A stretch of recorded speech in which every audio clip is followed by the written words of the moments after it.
Hey, Nashvillians. Welcome to the You Matter Nashville podcast, the place where every story we share is a celebration of you, the heartbeat of our community.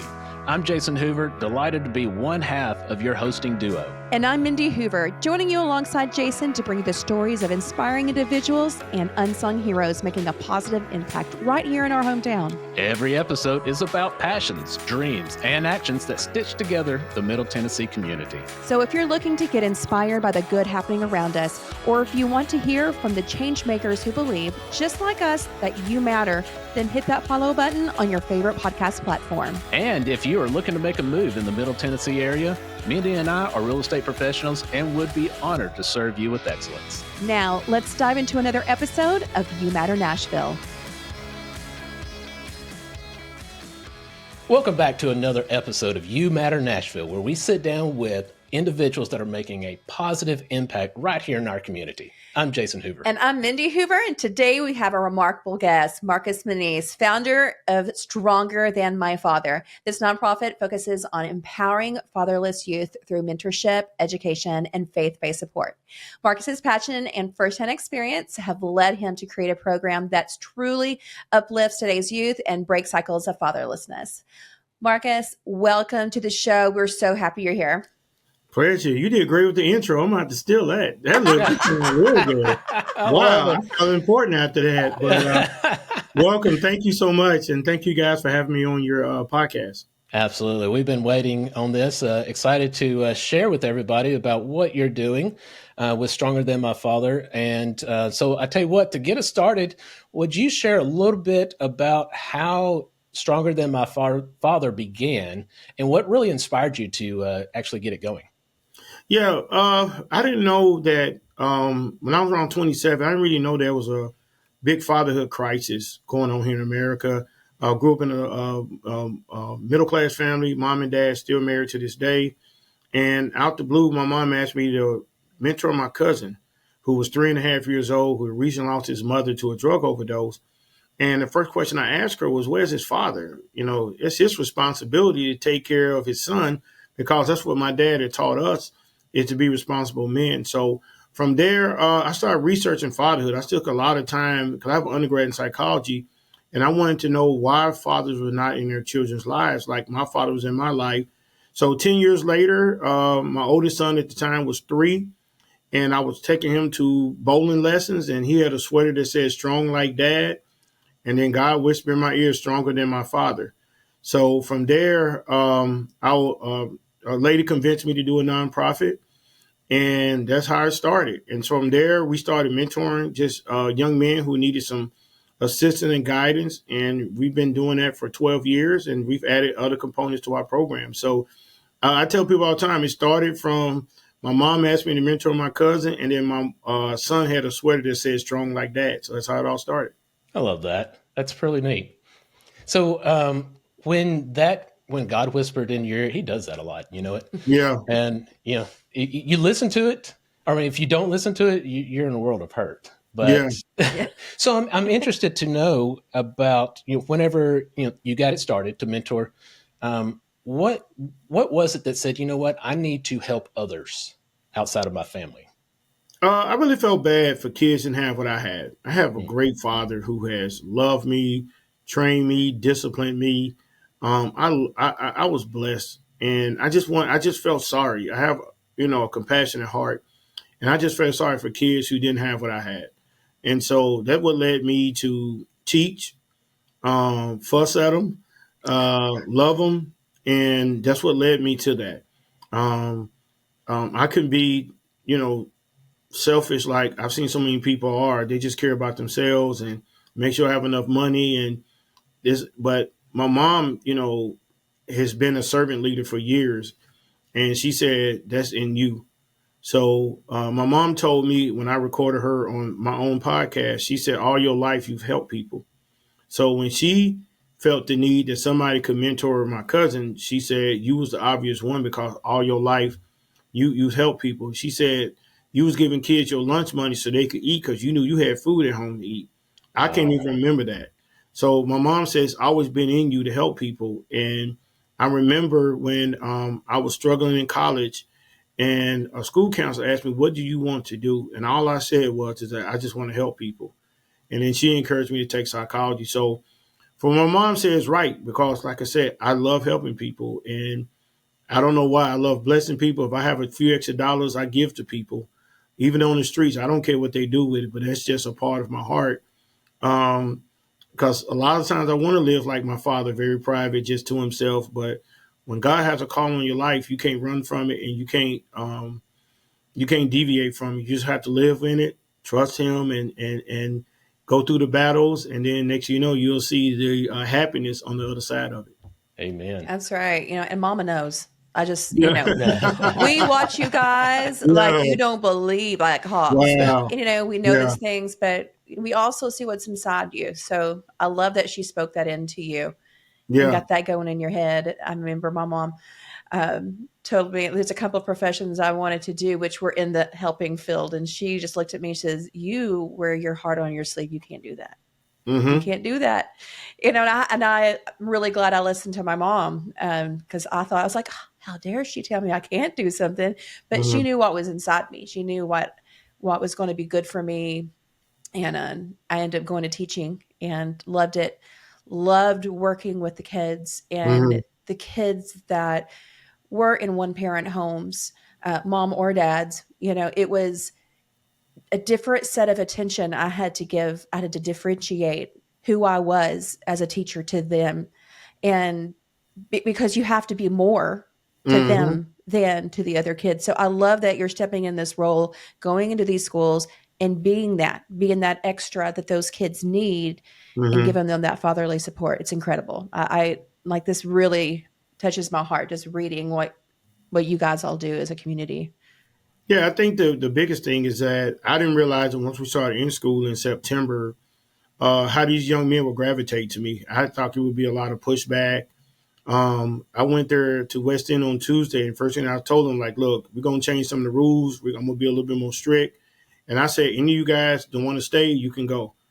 And every young man says, I want to stay. And they even asked me, are you coming back in the fall when school starts back in August? I said, well, it may be somebody else. And they said, well, if you don't come back, we ain't coming back. Only time we're gonna Wow. come back is with you. So um, as a mentor, you don't really know how much of an impact you make in kids' life. You don't know until maybe they get older. I had one young man who I mentored in 2014 through 2018, and he asked me on my podcast last year. He said, I want to tell the world how much you made an impact on my life. And he was telling me stories I didn't even think of. Like he Wow. said, I watched how you treated your own wife. And I was thinking, Mm, why would a Wow. child watch me how I treated my wife? He said, I watched you how you treated your oldest son who was young at the time. And he said, you was like a superhero to me because you would get off of work. I know you tired, but you'll pick me up and take me to football practice. You'll take me out to eat. You was always there. And so you don't know. I just know No. that my mom trained me well to go out, impact, leave a seed in them. And there's some young men I can't reach, yeah. Yeah. And I just said, well, God, I put a seed in them and hope it works.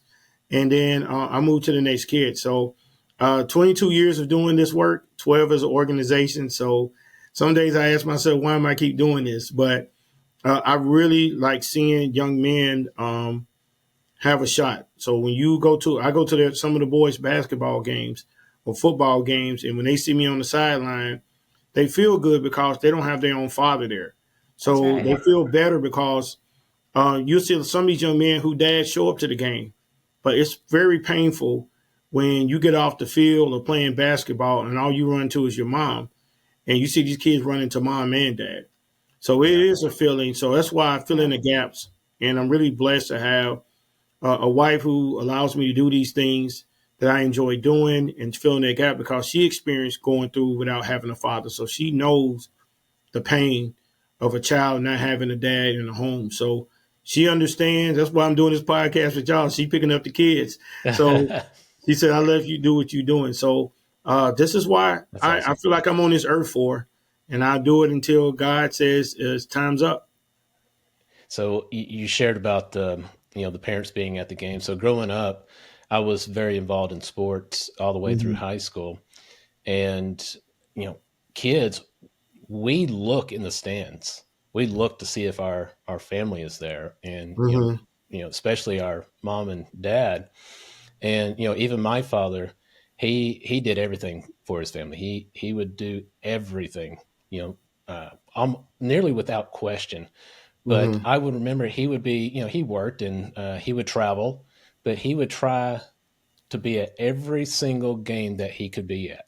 He couldn't Mm. be at the practices. Mom would do that, but he at least made the effort, and that means so much to a child. Oh yeah. Mm-hmm.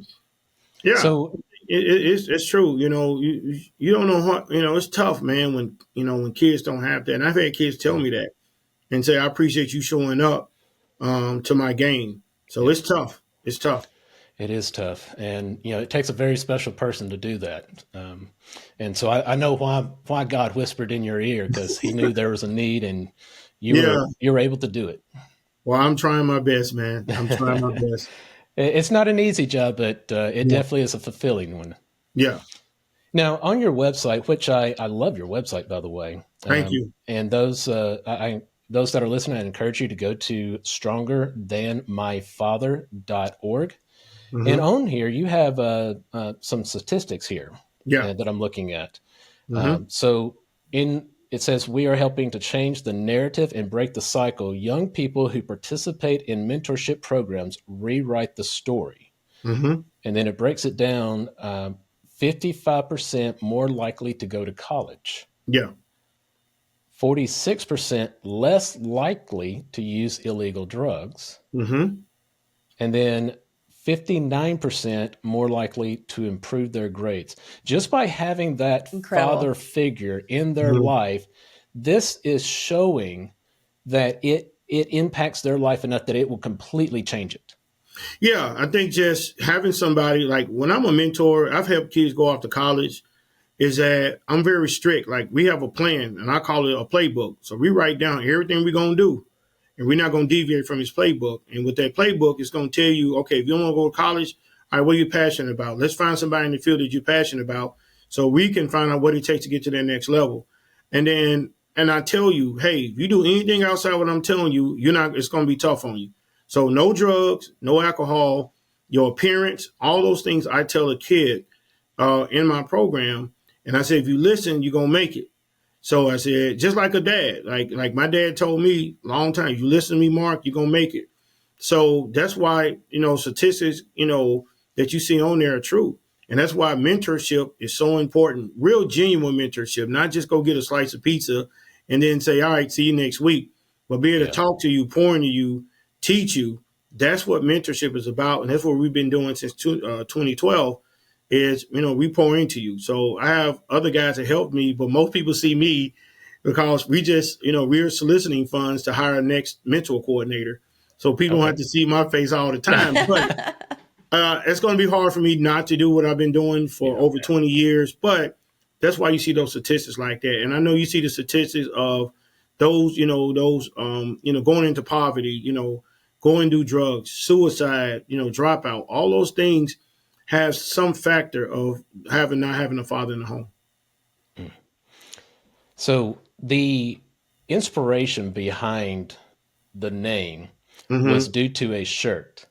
Yeah. And I'm all, Mindy knows I'm all about marketing. I love marketing. I love coming up with titles and names. This is the first time I've ever seen that it came from a shirt. Yeah. Yeah. I love that. All right, so can you share a little bit more about your mentorship and your standards for Mm-hmm. the young men that are in your program? Yeah. Just, about 10 different simple rules. I can't remember all of them back in my head. But number one, for the in school, I tell them no sagging pants, look presentable, no cussing. Um, I say every week we eat as you know how we have some like real wide desks, so I put all the desks like in a circle, and we eat as a family every week.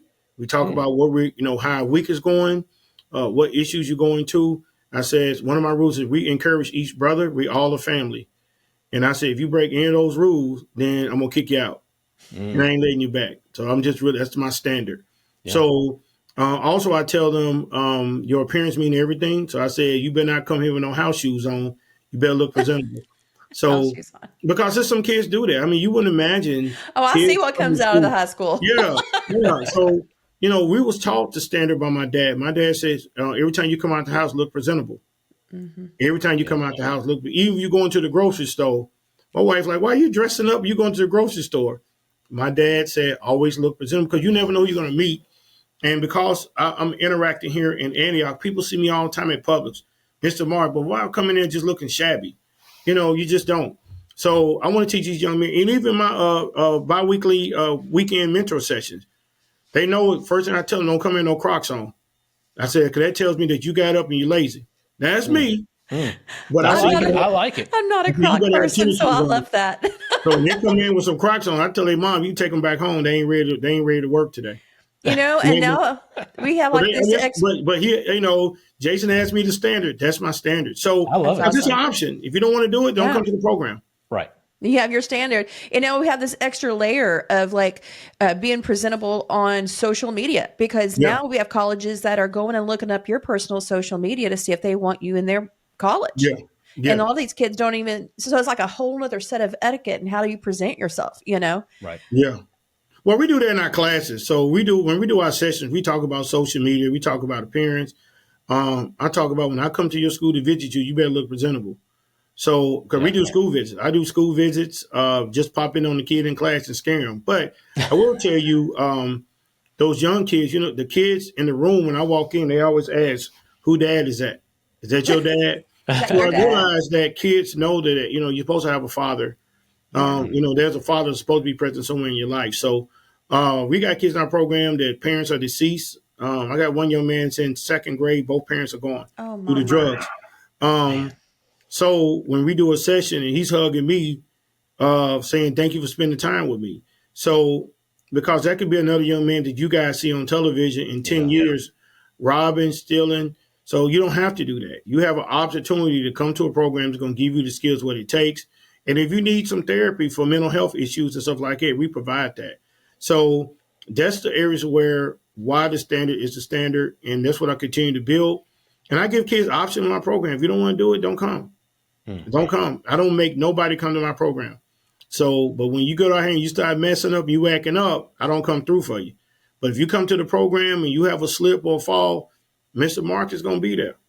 I've been there for parents in the schools when they needed me to sit with counselors and say, they see me and I say, look, let me talk to him before you talk to him. And they say, whatever you said to him, he acting right now because he don't want you to come back to the school. So, yeah. Because So you're more strict than his parents are, I just tell probably. you, dude, you don't want me to come back. Yeah, because we have an enforcer in our mentorship program. He's about 6'3", about my size, and nobody mess with him. When you come in and act up, he said, "All right, I need some push-ups out of you." So we really are stern with these boys because you have to be there with these young men Yeah. growing up. Because I was a knucklehead child growing up, and I know what kids will do. So that's why I say the standard is the standard. I love it. I love it. Now, finding these young men to mentor, is that like a partnership with the schools, or is that something that you guys put out, or like word of mouth? People come together to. The in school, I was recruited. The school counselor saw me at an event and asked me would I come to this school to do in school. She said, we have some young men that's on the borderline of getting kicked out of school and just need some guidance. Would you come? And I was like, I'd I love love to. it. And then every other Saturday, he said, because I've been doing this for so long and posting on social media so long, people just reach out to you. Mm. And then, Awesome. word of mouth, hey, I need a mentorship. Or somebody posts on Facebook, I'm looking for a mentorship for my son. You'll see a whole bunch of them programs, but you'll mostly see mine. Ah, Mostly because you see, people follow me on social media. They see what we're doing. So tomorrow I'll go live. We have a Vanderbilt. They have a program called The Future Is Now Nashville. So they'll come out tomorrow and do medical mentorship classes. So before I leave the center today, I'll do a Facebook post. Hey, if your child ain't doing nothing tomorrow from 10 to 11:30, come out to our facility. Let them learn some skills in the medical field. And I do stuff like that. And then parents is like, what do it take for me to sign up for my kid? And that's how, and been doing this for 12 years. So it's just reputation of parents feel like, they have a shot being around you. right. And longevity. They know you're Yeah. not going to just disappear next month. You're Yeah. there. Yeah. I'm there. Like I said, I may go see two young men right when I get through with you guys. And just, we go get something to eat for an hour, just see how your week was. And then I go home. I still have a family. I still got two kids that wants dad at home as well. Sure. So, but they don't care about me. They care about tablets and phones. They don't care about Marcus. They don't. Dad come in, they like, hey, Dad, and that's it. But as long as they have their tablets and phones, they don't think nothing about me. So, and that's a good question. mm, Have you had those conversations with your kids about you spending time with other kids? How do they look, take that? my sons go to every mentor session. So every other Oh, Saturday, okay. my boys are there. They can't stay home and sleep. Now, They don't have an option. You're no, like, you're they getting come to these every lessons session. too. Yeah, they come to every session. So, That's great. and then sometime if they're with me, they'll go to some of the kids' games. And these kids, my sons, with these other boys, they end up be like brothers. They all know each other, go to each other's birthday parties. Because I wanted to build my mentorship program like a family. Hmm. And so that's why I Right. tell the boys, and he says, we all family, so we're not going to talk about each other. We all family. You take Love care of it. your brother. And that's part of the standard as well. So I knew with this type of work, you cannot I can't exclude my kids because they'll grow up and they'll say, Daddy, you imported wisdom and knowledge to all these other kids, but you left us. And they can't say that because they will be mad when I wake them up at 7 o'clock in the morning and get ready for the mentor. Because mentor says they only start at 10, but they get up at 7. They get up at 7, get the shower in, just get some breakfast in us. We go to the center, we're gonna clean up, get ready, and then the kids start arriving around 9:30, 9:45. So that's my standard with them. So I love it. they hate every first and third Saturday with Dad. They hate it. Yeah, they hate But you know what? They're going to those memories down the road. Yeah. They're it. going to Hmm. have those memories, and you can't put a price on that. Yeah. Yeah. Well, I just want them to know that, when my time is on this earth is done, that their dad dedicated his life to serve the fatherless. Hmm. That's all I Hmm. care about. It's just kids who just it's tough, man. And I don't know firsthand. That's why I record podcasts. That's why I do podcasting, just hearing people's stories. So it's tough, man. I was on a podcast last night and you can hear the anger in adults who are still struggling because their father wasn't there. They Hmm. struggle in their relationships. I know people who's not married, people who's divorced, maybe because they didn't know the balance of being married. Well, been around a family, my mom and dad for 48, 49. I don't know. I'm 48. I keep thinking I'm 49. I'll be 49 in June. You know, I saw a loving house. My dad, my mom is still the same way they were when we all lived together. So I still see the same thing. But there's so many people who grow up in broken homes and all these issues growing and it goes into adulthood. And then when you have to marry somebody, that baggage comes with that. Yeah. Yeah. So, like I said, my wife didn't come with a lot of baggage, but she had a lot of pain growing up without her dad. So we could watch television, and I mentioned something I was like, "Man, where's that child dad?" And my wife would just go off, and she'll Wow. say, "Well, my daddy wasn't there," and she'll just react. It's a Yeah. Yeah. reaction. So I It's kind of a realized trigger. that it's a trigger. So I know people. I had lunch with a lady on Wednesday, and she said, I didn't meet my father until I was 14 years old. So it's all around white, black. It's no color barrier with fatherhood. It goes Right. around. And I noticed that from just recording podcasts with black, white individuals who had experienced issues with not having a father. Pain doesn't have a color. Yeah. Yeah, I agree with That's that. the same. Yeah. So that's why, like I said, we're trying to do our best to, just begin to bring some healing to kids who don't have a dad. Since you've been you've had the organization for 12 years. You've been doing it a lot longer. Hmm. Um, do you have any kids that come back now that they may be adults? Yeah, like I said earlier, one of my young men, he's actually one of my mentor volunteers. He comes out when his schedule permits to come talk to the young men. I mentored him from 2014 to 18, and he became a young father at 19. But he didn't want to tell me. He said I knew he was going to yell at me. So, but he watched me on social media, Hmm. and one day he DM'd me and said, "Hey, Marcus, I would love to, talk back. Cause when child turn 18, they think they know it all. Oh So yeah. we didn't talk for years because I let you go at 18. I just said I'm a coach. I don't chase you. I don't run you down. And he was did my podcast, and then we do a tie induction ceremony, tie and recommitment ceremony every September for kids who want to come back in our bi-weekend mentor session. Well, he was one of the kids that was there. So I brought him on stage as we was ending the session to tell people this young man I've been knowing since 2014, so he come back. And then I have one young man that lives in Houston who it was actually the first young man I mentored, received a full ride to Tennessee State University, graduated. Awesome. Now he's living in Houston, doing well. So do a lot of them come back? Sometime they do, sometime they don't. But here's the thing I tell them when they turn 18 is that I'm always going to be here as a coach. So if you, just like my dad, I can call him anytime and get advice from my father. I'm the same guy. So I just tell them I don't make jail visits. That's my only rule to any kid. I don't do jail visits. So if you go to jail, I tell them don't call me because I'm not No, coming. that's on you. Yeah. Yeah, I'm just not coming because I didn't teach you to go there. That's So, right. I've done one jail visit my whole life, and I went to juvenile one time, and I'm not built for that. Sure. Well, the mentorship program. What's the name of that? Stronger Sons. Stronger Sons. Now, you also have an after-school program, right? No, I did after school for 7 years. Okay. I ran my after school from 2016 to 2024. Great experience. I just want to. I'm an individual that comes up with ideas and want to try it and see if I could do We're it. kindred spirits. Yes. Yeah, I just try it, just like podcasting. I was like, Yeah. let me just try it.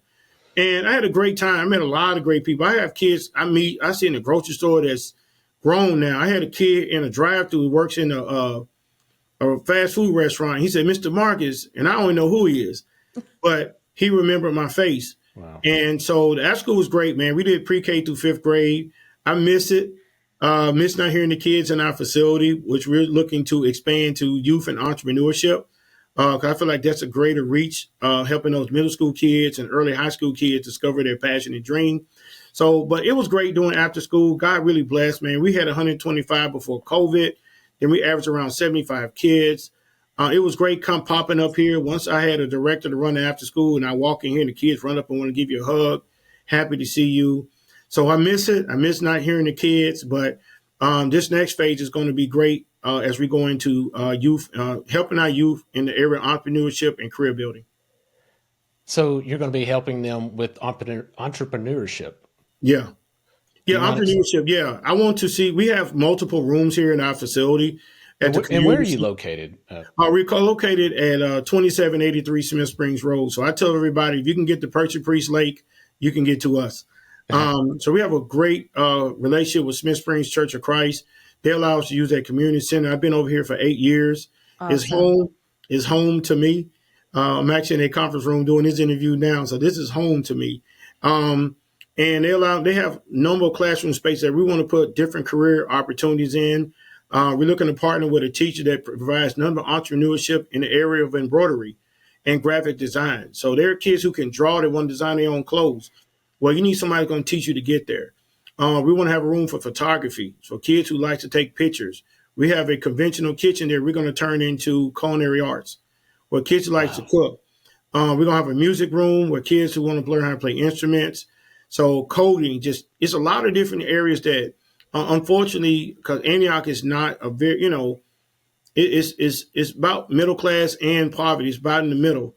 There are kids who will not get these opportunities. And then these kids usually turn to the streets because they'll tell you, I have nowhere to go. There ain't no opportunities. Well, here at the youth center, you come in ready to work. I guarantee you by the time you graduate high school, you're going to have a career. Wherever you want to go, we want to try to place you there. So that's what we're looking at. That's my next venture that's in my head right now. I love it. So hopefully, we need funds to get it off the ground. So, I'm trusting God and networking, doing grants and all those things. And we're looking to have it going by June. So I know that you guys have already gone through multiple phases in your nonprofit. So in your School of Hard Knocks, what have you learned along the way, starting a nonprofit, things you might have done differently, or just really great advice that you have? For starting a nonprofit, I would tell you the real Marcus, I would say never hire family to be on your board. That's one rule you never do. Don't do family and friends on your board. I'll tell you that up front because you will lose. Number two, Duly noted. Don't do it. Don't do it because you'll burn potential relationships. Yeah. So true. I would say number two, I would say save your money because fundraising is a long game and that it's not going to come automatically unless you just get blessed with some great connections. Sure. And I will also tell people, if you ain't in for the long haul, don't do it. Don't do it, because the average rate of people keeping a nonprofit is 3 to 5 years. Really? Yeah, Wow. they'll quit. Yeah, they'll quit after 3 to 5 years.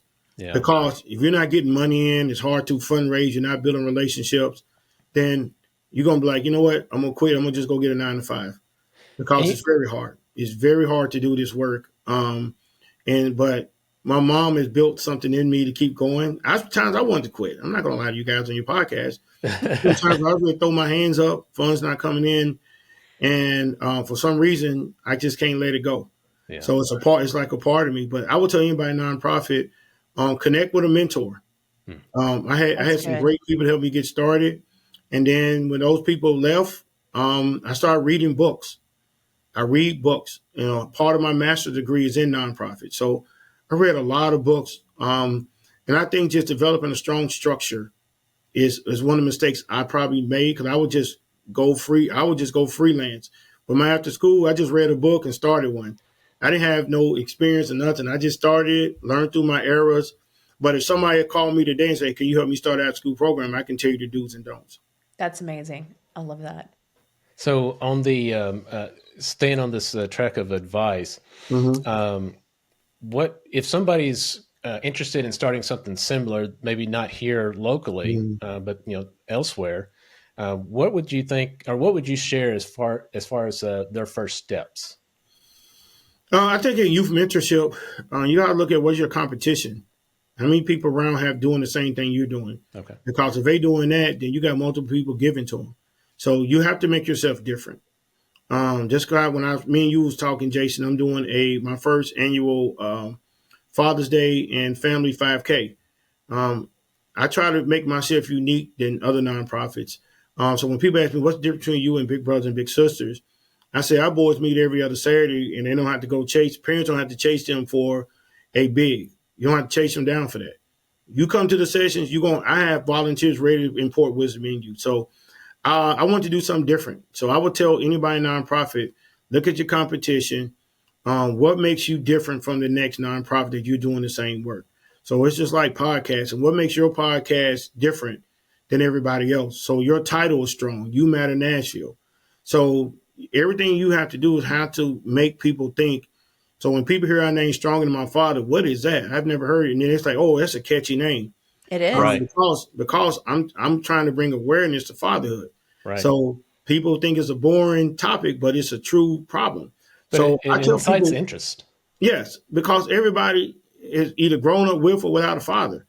And then when you look at some of the issues that you're dealing with, I always tell you, what did your father import to you? But for nonprofits, I would just say, those would be some of my key things. And just see who's doing what you're doing and get a mentor. I invite anybody who wants to start a nonprofit, find somebody who has years of experience and who can sit down and will pour into you, because there's over 41,000 nonprofits in the state of Tennessee. Nonprofit pops up every day. Yeah. Everybody has a good idea or passionate heart about something. And but you have to have somebody that when you have those hard days, you can pick up the phone and call somebody and say, you know what, I'm having a hard day. What am I doing wrong? So I have mentors in nonprofit. I have, people that, when I'm ready to close the book, they talk me in the stand. So you need to have those type of people around you, because it's very, very needed. I agree. And you had mentioned something about, the 3 to 5 years of it lasting. My partner and my nonprofit, we always joke that we're just glad that neither one of us want to quit on the same day. So, Yeah, we get frustrated. yeah, I'll call her and she's like, it's just today. I know somebody was ugly to you, yeah, or, because yeah, it happens, because, you're working with people and people are invaluable, it happens. yeah. Now we talked about people who are passionate and want to start nonprofits, but what if there are people out there in the community that really believe in what you're doing and they really want to be a part, not just like financially, like they Mhm. want to like come on board and help you do the mentoring or just volunteer in the afternoons or teach lessons or whatever. How can they get involved over there in Antioch to help you do this new thing you got going on? Just go to our website and click on volunteer. We just the gentleman I had lunch with yesterday who wants to help us kick off an entrepreneurship program here, just reached out. He said, where's the need is. So what I usually do is once you sign up, you want to volunteer, I meet with you and find out what you're passionate about, what you want to do. And I just give you some options to help the organization. So I give you a list of things where you can get involved. Then you pick which one is best for you. So it could be from serving on our board, serving on advisory board. It could be from helping me open the center on Saturdays. It could be working with our moms. And I forgot to mention the moms program as well. So it just depends where the need is at the most. So I tell people on our website, it's just a button that says the most needed. So I tell people, click on that. Let's have lunch or let's have coffee. Let's have a Zoom. And I tell you where, once I hear you, then I can almost tell you where you'll best fit in at. Then I just give you a suggestion and I tell people it's your choice. It's your choice. But if you want to come over here, have a passionate heart about what we're doing. And I tell people, try not to have you can't stop people having different agendas, but I just tell people, have a heart for serving kids. That's what I enjoy doing. I have a true heart for serving the young men in our program. And the mothers here know it. The mothers here know it. These young men know it. And that's why I would tell volunteers. Love it. I do. Now, you said something about a mother program. Yeah. When COVID hit, my wife said, you need to go back to mentorship like you used to do when you first got started. And I said, only way I would do that is that we meet as a group, because I'm not doing one-to-one. And then number two, I said, we need to have a support group for mothers to be able to vent, talk to somebody with their issues. And so we started Moms with Purpose. It's not really big on our website. We're growing it. But the moms here meet every first Saturday of the month. They have a class that's provided for them. And then they can sit down and talk about some of the issues that they're going through. And they may never know it could be a mom in there that can help you. So I wanted an outlet for moms to be able to talk to somebody. So my wife, along with our director, spearheads that. And so what happens is that if a mom is really frustrated, don't call me holler. I can't deal with that. My brain don't know how to process hollering. So they call my wife and they holler with her. And then my wife knows how to tell me calmly what I need to do. And so we've been doing that ever since 2022. So we're growing it where it could be more popular, but it's just a small group of women that come together.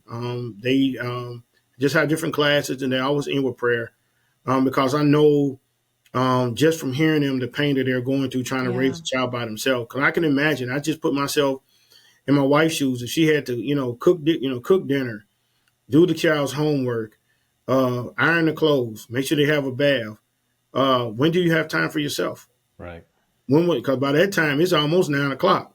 Right. It's time you go to bed. So you haven't had time to sit down, enjoy a good television show. You haven't.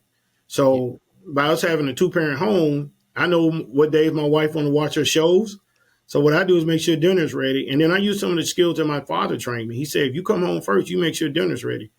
He said, you don't sit down on the couch and wait for your wife to come home to cook dinner. If you home first, you cook. And so, and my parents trained us how to cook. So I get on my wife's nerves all the time. Like, hey, 9 o'clock in the morning, I'm calling her, what you want for dinner tonight? She's like, I haven't even got to work and had a cup of coffee. You asked me about dinner. Else, you're trained that way. But so when I see that for moms, I just want to know that they have a place where they have an outlet to just vent. Because life gets rough, your child's getting on your nerves, you need to vent. I'd rather you vent than harm your child. Right. So yes. I realized that if you can help the mom, you can save the child. I love that. That's a good quote. All right.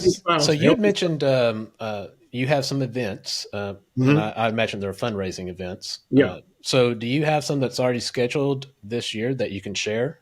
Yeah. Right now we're scheduled to go our 5th annual Give a Child Hope Golf Classic. It's scheduled right now for April 21st at Franklin Bridge. So that information will be on the website by next week.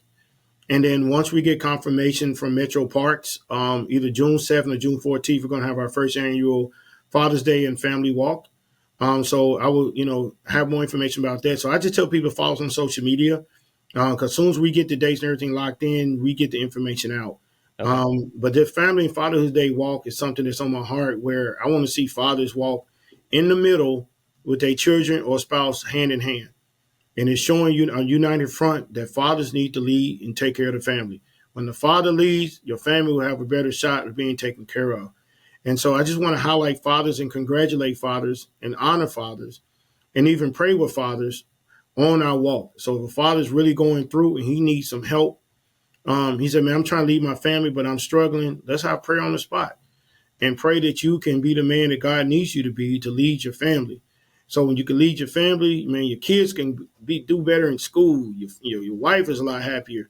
But there are some men who don't know how to lead their own family. So I'm hoping this walk will highlight that. And then we do a breakfast in September, our fundraising Harvest of Hope breakfast. So all these events will be on the website, hopefully within the next 2 weeks. Scheduling is always a little bit challenging when you're trying to shoot emails and get calls. But follow us on social media. These events will come out live. So hopefully by February 1st, we're announcing the walk. We'll have a nice, great promo video asking fathers to sign up to walk with their family. And we'll have a festival as well, bounce house, vendors, stuff like that, where resources for families. So I just feel like there is a need for fathers to be honored. We walk for breast cancer. We walk for this cancer. We walk for moms. Mother's Day is a big hurrah. And then it's like Father's Day is like, we'll get through it and go through the next day. But Father's Day should be honored just as highly as Mother's Day. And I really feel that way. But, unfortunately, due to society, I've heard Father's Day is like the second least celebrated, not even holiday, but just celebrated. Christmas is number one. But Christmas is one and Mother's Day is number two. But Father's Day is like one of the second to last. What? You're spoiled, Jason. Yeah. Well, we always make sure we do something fun on Mother's Day and Father's Day. We've gone to the beach. We went to Holiday World. Caves. A couple times. Yeah, but so see, we try to we try to have a good time. Yeah. Yeah, I do want to hear more about your podcast because I know that you have a podcast. Share with everybody. Stronger Than My Father podcast started nearly 3 years ago. I think we had around 74 episodes.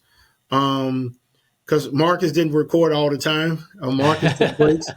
But my interest in podcasts was I wanted to hear people's stories who was been affected by fatherhood. I wanted to see what have they gone through and how they've overcome not growing up with a father.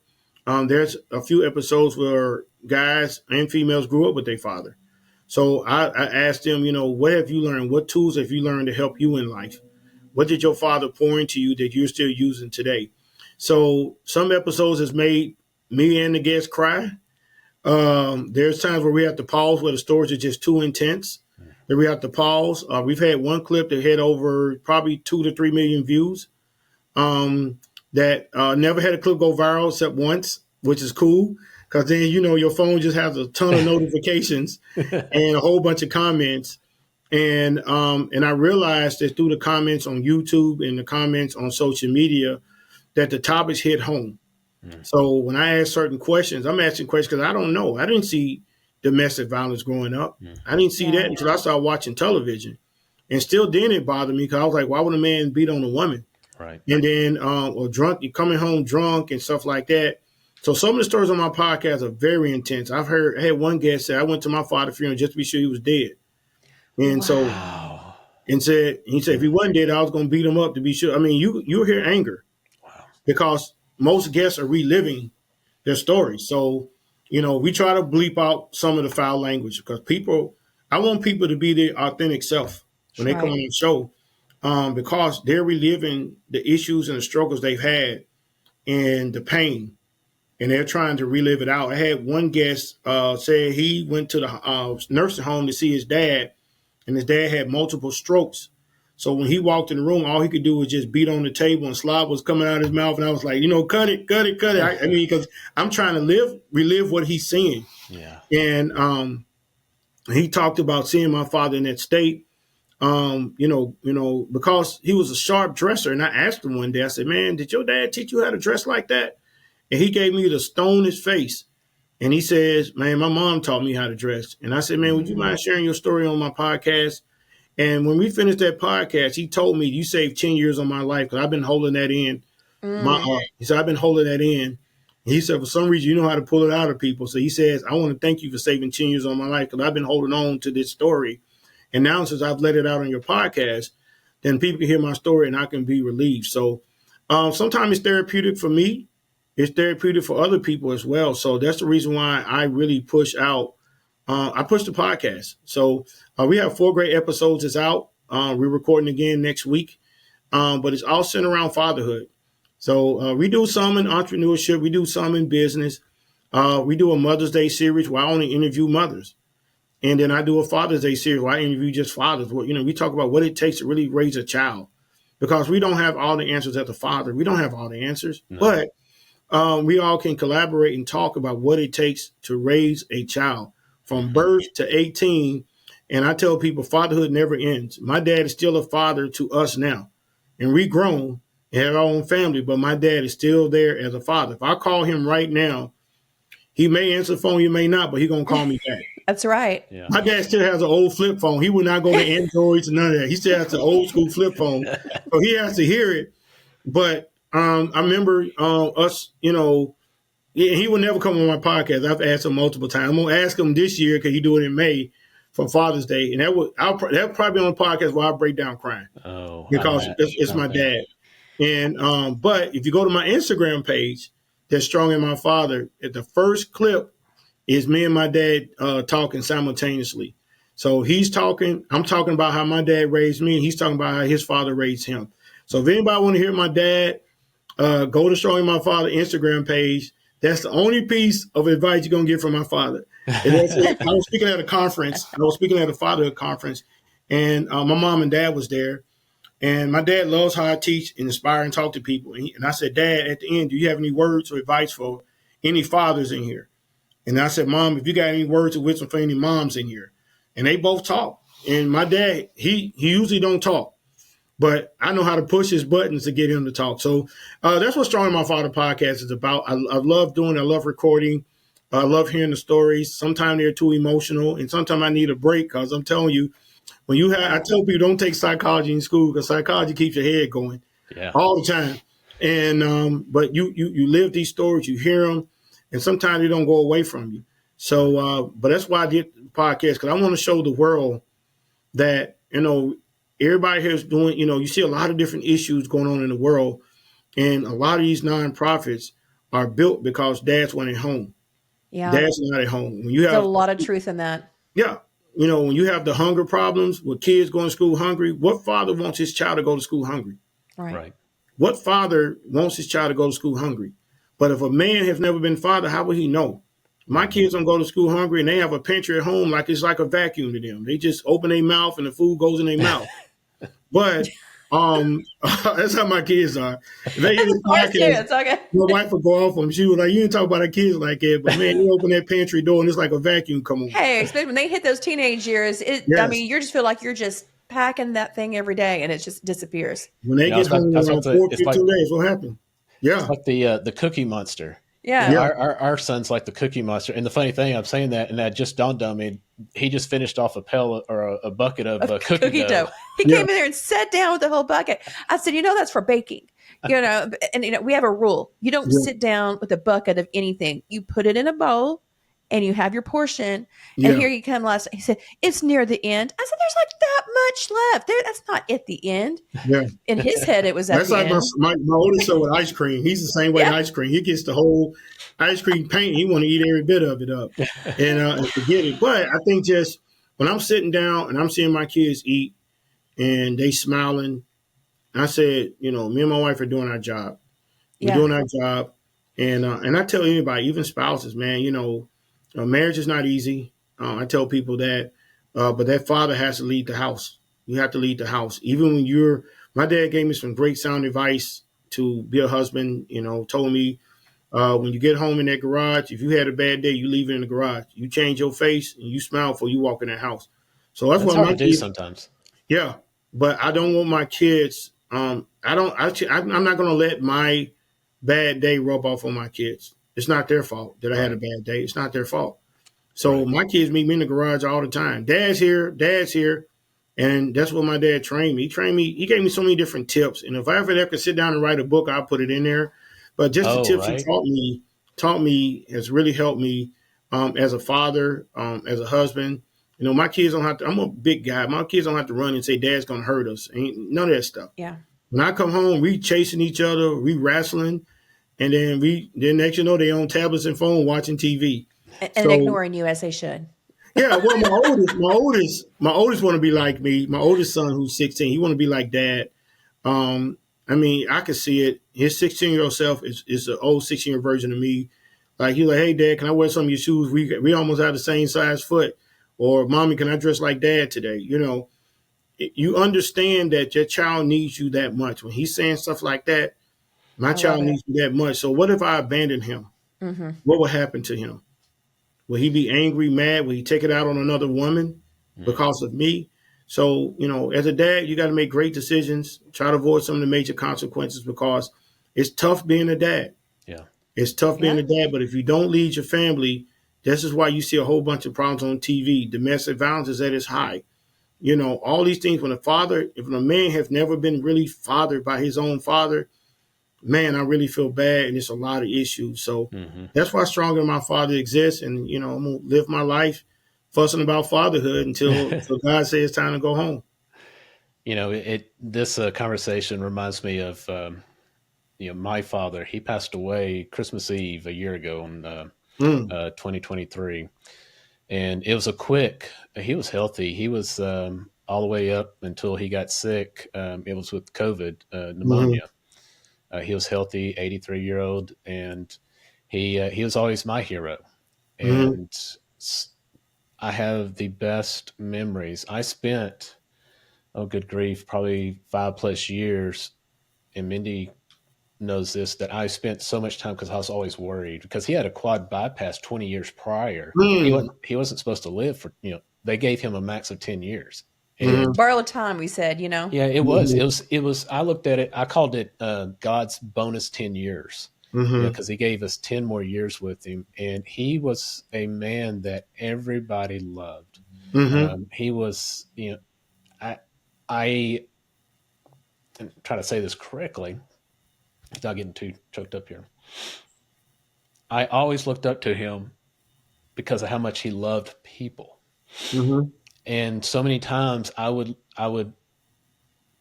try to compare myself and always felt like I fell short. And the point I'm getting to is that fatherhood or fathering your family is tough, and too many times we beat ourselves up. mm-hmm, I am so fortunate I had an amazing role model. mm-hmm, Yes. I can't express enough just how I never saw my dad get mad. mm-hmm, He literally would do everything for his family, and he did. I just want fathers to know out there, I went through a lot of problems of, mentally trying to live up to him. mm-hmm, And I had to finally realize, dad, I was blessed, but I'm not my dad. mm-hmm, He instilled a lot of great things in me, mm-hmm, and I had to let go of that. mm-hmm, Um, I've been, it's been a year since his birthday's coming up. mm-hmm, Um, but I just want to share with people, don't beat yourself up. You will make mistakes. mm-hmm, You will make mistakes, but own up. There are times that I've gone to our kids and said, I'm sorry. mm-hmm, And it's you got to put ego behind and say, I messed up, please forgive me, mm-hmm, because I've asked that even with our kids, and set them down and said, I wasn't the best person I could be at that point or at that time. mm-hmm, Please forgive me. I will be better. mm-hmm. Well, I'll agree with you. I think that my dad always told me to be better than him. He said when he heard the name Stronger Than My Father, he was like, what do that mean? He was like, he said, but I want you to go farther in life to me. I want my kids to go farther in life to me. Yeah. Um, Build on uh, it. Yes. I can't live up to who my father is. But when I was in the Nashville Christian magazine in June of last year, me and my boys was on the front cover. I told my father, that's you. That's what you raised. And Hmm. that's what That's you your did. legacy. Yeah. That's your legacy. I love So that. even though they don't see a picture of my dad, they don't see no picture, they don't even know who he is. The thing is that they realize that that's who they were. My dad is. And so I told my dad when he looked at the magazine, he was shed a tear, and I said, that's what you raised. A son that listened to you, who was a knucklehead as a teenager, but when he became a father, understood that you have a job to do. And your job is to take care of your kids. And one advice he gave me, he said, when you become a father, you're second. He said, before you buy yourself anything, make sure your kids is good. Before you go buy a new pair of shoes, son, make sure your kids have shoes. Right. Because there's some fathers that care about themselves more than they care about their kids. So that's the thing. These are just advice. I tell you, I could probably give you 20 of them if I think Oh, about it. yes. He gave me plenty of advice. So he says, always make sure your kids look presentable when they come out the house. You look good and your kids look raggedy, that's a problem. So those things was taught to us at an early age. And I just took it, and I've ran with it for years. So when people see me, they see my boys, they're like, man, your boys look like they well-mannered. And I'm like, they know the rules. They know the standard. And it don't deviate from that. So I feel your heart, Jason, about your father. I don't know what's going to happen. My wife says you're going to go through a whole bunch when your dad transition off his earth. And I tell myself, I don't know when it's going to happen, but the thing, my dad did say this, is that we was at a marriage retreat. He said, I worked my boys. We had 3 boys. He had 3 boys. He said, I worked my boys really hard. And people made fun of me for how hard I worked, y'all. But he said, if I died tomorrow, I know my boys know how to make it. And that's what got me. So Yes.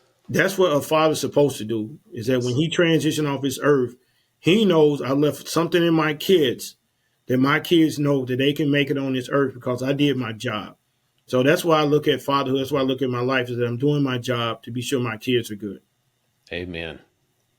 Yeah. I mean, I'm just floored at everything that you guys are doing. I love it. I love your vision on what's coming down the pike. I think you're hitting it right on the head of giving all these goals Mm-hmm. and, things to look forward to and things that they can be doing later on. And instead of always thinking in the moment and how do I be a better person right now, also Mm-hmm. what I want to be doing in the future. Goals are Mm-hmm. everything. That's something my parents instilled in me, was always have a vision and goal for what you're doing. And I thank you for doing that with Thank these you. young men. I mean, everything that you're doing, your incredible work with Stronger Than My Father, I mean, it's inspiring, and just keep doing what you're doing, supporting and empowering all the fatherless youth of our community. I love today. Yeah. Well, I Thank appreciate it. I appreciate it. And I tell people all the time, pray and donate. That's how keep us going. Pray and Amen. donate I and Pray love and that. donate. volunteer. And Volunteer. volunteer. Yeah. Volunteer your time, especially men who just want to come see the kids. I tell people mentorship is not no one-to-one, but you could come to the sessions and the boys are happy to see you. Just being consistent or coming once a month. So I have I have 6 guys that volunteers their time when they can, and they're happy when they see them. So that's why I tell people all the time, just make time and volunteer your time. If not even with me, just any organization that's impacting lives, volunteer your time and help people. Yes. Because if God has blessed you to have a great life, you make good money or average money, poor money, whatever God has blessed you to do, you can take time out of your life to bless somebody. And That's so we right. can see that with the California fire, how many people are stepping up to help people Right. Yeah. that's going through that. So that would be my part and message, to just donate and pray. I love Perfect. that. And that is a perfect wrap up right there. Marcus, I just want to say I see your heart, Mm-hmm. and I thank you so much for what you're doing. You are making impacts in people's life that you don't even know, Mm-hmm. because it's transitional. It is legacy building that you are pouring into these kids that will be pouring into their kids, and you'll never know how many lives you saved, but you have Mm-hmm. saved lives. Yes. And Mm-hmm. I thank you for doing that. I thank you for loving on I'm starting to get choked up, um, because fatherhood means so much, and I love my kids. I Mm-hmm. love my dad was my best friend, Mm-hmm. um, and I can't stress enough of how important that is. Um, thank you, No Marcus. problem. I can tell you're genuine, and Mm-hmm. I already love you, man. I Well, I love you. appreciate it. I appreciate it. I understand. I don't talk about my dad a whole lot because I'll be just like you, Jason, choked up. Yeah, Because I realize he's my best friend. Anything I need, he's there. And I remember when I was working on my car, he trained me how to fix, do brakes, front brakes, Yes. back brakes. We were trained. And so what happened is one day I went to my dad, said, I need to change my back brakes. And we just talked about fatherhood. Yeah. We talked about, hugs and, why I didn't hug y'all growing up. I was like, Dad, we don't care you didn't hug us. We were just around you. We hated you worked us to death. We didn't care about the hugs. And so, those things that I will always cherish. Those times my dad worked, he lives in the country with his goats and in the farm. But just, us changing brakes, and my dad was like, move over, let me do it. Let me do it. And I'm like, Daddy, I got That's it. your No, dad. I got it. That was your dad. I got it, but the thing I always want to do, when my dad saw me on television a couple of times when we was volunteering, giving out turkeys, I wanted to be the son that when my parents saw me on television, they smiled. So when we do our fatherhood walking, having my dad walk in front of me with my mom is going to be too much. It'll probably break me down seeing my dad walk with my mom. Yeah. And I'm going to try to get, my brother, walk with his children, my brother-in-law, and we make this a big thing. We walking with our kids. Yeah. And black, white, I don't care what race you are. If you're a father, come walk with your kids. Right. And hold their hand, look at your wife, look at your children and say, you know what, Dad got it. Dad got it. And that's why I think we need to get to this world today. And it just makes a happy household. I love when I go home. I love every evening I go home. I know I have a loving house when I get home. And that's what, my dad told us, that's how you do it. Anytime I go to my parents' house, it's a loving. I go see my mom and dad in the country. It's nothing but jokes and laughing the whole time while I'm in my parents' house. And so that's what I enjoy doing. But like I said, I appreciate you guys. Jason, me and you got the same sentimentals about dad. So I just try not to choke up as much. So I hold it in. But if people ask me how I was growing up with your dad, I don't talk about that a lot because I get too emotional because I really appreciate him in my life. Amen. All right. Well, thank you, Marcus, for joining us today and being on the podcast. I know your time is highly valuable and you don't have a lot to give or extra time to give to a podcast. So I appreciate your time. No, I love doing it. I love being guests on other people's podcasts. So I'd say any podcast, if you want to talk about fatherhood, give me a call. I love to join you. I love it. I enjoy it. Perfect. And to everybody that is listening, thank you so much for joining us on this episode of You Matter Nashville. If you'd like to learn more about Marcus and his organization, Stronger Than My Father, or if you want to find out how you can even support that mission, please visit his website at strongerthanmyfather.org. And from the bottom of my heart and Mindy's heart, we appreciate you tuning in. And until next time, remember that you matter, your voice matters, and together we can make a difference in this community. And that brings us to the end of another episode of You Matter Nashville. We hope today's show has left you feeling as uplifted and inspired as we are. Remember, the spirit of Nashville lives in all of us, and every small act of kindness echoes throughout the community. A huge thank you for listening and even being a part of our You Matter community. If you love this episode, please share with friends and leave us a 5-star review. It helps us reach more listeners and spread the love. And if you know anyone that is looking to make a move to Middle Tennessee area, we are real estate professionals known as the Hoover Team, and we would be honored to serve them with excellence. Until next time, keep making a difference, Nashville. You matter more than you know.